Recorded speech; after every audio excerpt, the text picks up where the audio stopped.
నమస్తే అండి. Welcome to my channel. Please like, share and subscribe. Varahi నవరాత్రులు జరుగుతున్న విషయం అందరికీ తెలిసిందే కదండి. అయితే వారాహి నవరాత్రులు అనేవి కంప్లీట్ అయిపోతున్నాయి. ఈరోజైతే లాస్ట్ రోజు అనమాట. ఈరోజు అమ్మవారి అలంకరణ శాకంబరీదేవి అలంకరణ అంటండి.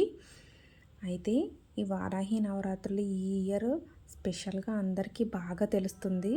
ఎందుకంటే అది పవన్ కళ్యాణ్ గారి వల్లే అని చెప్పొచ్చు. ఖచ్చితంగా ఆయన వారాహి మాల వేసుకోవడం, ఇంకా ఆయన వెహికల్కి ఆ పేరు పెట్టుకోవడం వల్ల చాలా వరకు బాగా జనాల్లోకి వచ్చిందనమాట ఈ అమ్మవారి పేరు, అలాగే పూజ. కానీ ఇది వరకు నేను విన్నాను, కానీ అంటే ఎప్పుడు ఇంట్లో అనేది చేసుకోలేదు కాబట్టి ఇంక ఈ ఇయర్ కూడా చేసుకునే ధైర్యం అయితే చేయలేదండి. కానీ అమ్మవారిని మనసులో అయితే తలుచుకున్నాను. చాలా మంచిది, ఏదైనా మంచి జరుగుతుంది అనేటప్పటికీ మనం కూడా చేసుకుంటే బాగుంటుంది అనేది వెంటనే అనిపిస్తుంది కదండి ఎవరికైనా. సో అంటే ఎప్పుడు అలవాట్లేదు, ఆనమాయి లేదు అనే పూజ అయితే ఇంట్లో చేసుకోలేదండి. కానీ మా ఊళ్ళో శివాలయం ఉంది, అక్కడ పార్వతీదేవికి ఈ వారాహి అమ్మవారి అలంకరణ చేసి 9 రోజులు అయితే పూజ అయితే చేశారంటండి. ఈ లాస్ట్ రోజు పూజ కూడా చేస్తున్నారంట.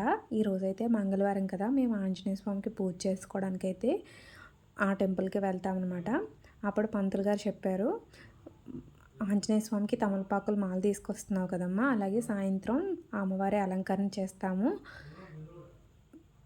కూరగాయలతో చేస్తాము, అలాగే తమలపాకు మాల కూడా వేయొచ్చు, ఇలాగే చేసి దీని మీద ఓం శ్రీమాత్రే నమః అని రాసుకొని తీసుకురా అని చెప్పారమ్మా. సరే అని చెప్పాము.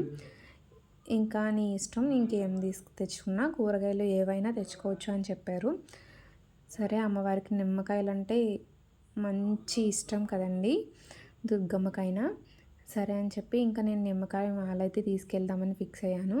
సో 108 నిమ్మకాయలు తీసుకొచ్చి అది కూడా మాల గుచ్చామన్నమాట.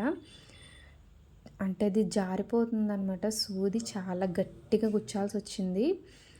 ఇంకా చాలా వరకు నేను ట్రై చేశాను, ఇంకా నా వల్ల అవ్వట్లేదని మా వారికి అయితే చెప్పానమాట ఆ పని. ఆయనకి ఆ పని చెప్పి నేను ఈ తమలపాకుల మాల పని అయితే చేశానమాట. ఇంకా ఒక్క ఆకు మీద రాయడం కుదరదనేసి ఇలా పొడవుగా అయితే రాసి మొత్తానికి మాల మొత్తానికి ఒక 5 టైమ్స్ వచ్చేలాగైతే రాసానమాట. ఇంకా అమ్మవారు విశిష్టత అసలు వినలేమని ఈ ఇయర్ అయితే చాలానే విన్నామన్నమాట.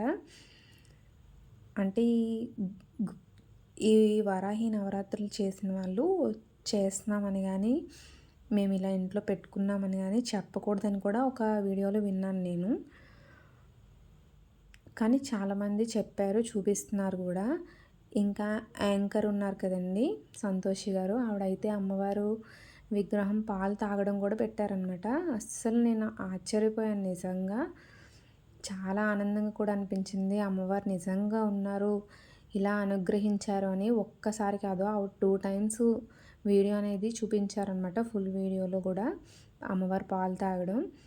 నేనైతే చాలా షాక్ అయ్యాను అనమాట. నిజంగా అమ్మవారు ఉన్నారు, నమ్మే వాళ్ళకి మనం ఏది నమ్మితే అదే జరుగుతుంది కదండి. పాజిటివ్గా అనుకుంటే పాజిటివ్గా జరుగుతుంది. అందుకే పాజిటివ్గానే ఆలోచించాలి, ప్రతిదీ కూడా మంచిగానే, మనకి మంచి జరగాలి, ఎదుటి వాళ్ళకి మంచి జరగాలని ఆలోచిస్తూ ఉండాలి. ఇంకా అమ్మవారు పాలు తాగింది అనేది అయితే నిజమనే నమ్ముతున్నాను నేనైతే. ఇంకెవరి నమ్మకం వాళ్ళది కదా. ఇంకా ఇలా మాల అయితే కంప్లీట్ చేసుకుని ఇంకా నిమ్మకాయలు కూడా గుచ్చేసాక వాటికి కూడా బొట్లు పెట్టేసి తీసుకెళ్ళానండి. అయితే ఈ వీడియో ఏంటంటే, శ్రీశైలంలో పాతాళగంగలో చంద్రలింగం ఉందంటండి. దాని దగ్గర అయితే ఇలా నాగుపాము వచ్చి ఇలా దాన్ని చుట్టుకుని అయితే ఉందంట. ఇది చాలా అరుదుగా జరిగే సంఘటన అనమాట. మా పంతులు గారు అయితే షేర్ చేశారు. సో ఇంకా అమ్మవారి అలంకరణ అయితే ఇలా చేసామన్నమాట. మా పార్వతీదేవి విగ్రహం చాలా చిన్నగా అయితే ఉంటుంది శివాలయంలో. అమ్మవారికి ఇలా అలంకరణ అయితే చేశారనమాట, చాలా ఓపికగా పంతులు గారు. చాలా బాగుంది కదండి. ఓం శ్రీమాత్రే నమః. ఇంక ఇలా అయితే వారాహి నవరాత్రులు కంప్లీట్ అయ్యాయండి. Thank you so much for watching.